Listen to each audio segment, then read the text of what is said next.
Hi hello welcome back to my channel so called అది. అందరూ ఎలా ఉన్నారు, బాగున్నారా? చూడండి, ఇది జంగారెడ్డిగూడెంలో సాయిబాబా గుడి. ఇక్కడ స్పెషాలిటీ ఏంటంటే గుడికి 100 అడుగులు గల స్తూపం ఉంటుంది. చూడండి, మీరు కూడా చూడండి ఎంత హైట్ ఉందో. మీరు కూడా పాదాలు దర్శించుకోండి, సాయిబాబా పాదాలు. ఈ గుడి చాలా ప్లెజెంట్గా డీసెంట్గా ఉంటుందండి. పొల్యూషన్ కానీ నాయిస్ కానీ ఏమి ఉండదు. ప్రశాంతంగా దర్శనం చేసుకోవచ్చు. చూడండి, ఈ స్తూపం కనిపిస్తుంది కదా, ఇక్కడ మీకు శ్రీ సాయి అని రాస్తుంది కదా, అది సంవత్సరానికి ఒకసారి మాత్రమే ఓపెన్ చేస్తారు.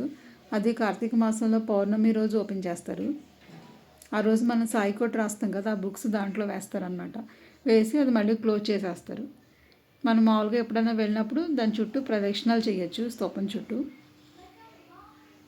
చూడండి, ఇక్కడ మెయిన్ కూడా పక్కన ఉంటుంది, మీకు నెక్స్ట్ వీడియోలో చూపిస్తాను.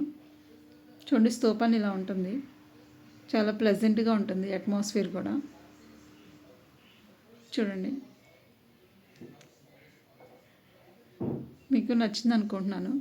మీరు కూడా ఈ గుడిని దర్శించాలంటే జంగారెడ్డిగూడెం మధ్యాహ్నం గుడికి వెళ్ళే దారిలో మనకు కనిపిస్తుంది, ఏలూరు రోడ్లో. చూడండి, ఇలా ఉంది temple. Thank you for watching. Please like and subscribe my channel. Please stay tune. మీకు వీడియో నచ్చింది అనుకుంటున్నాను. Thank you for watching. Okay, bye.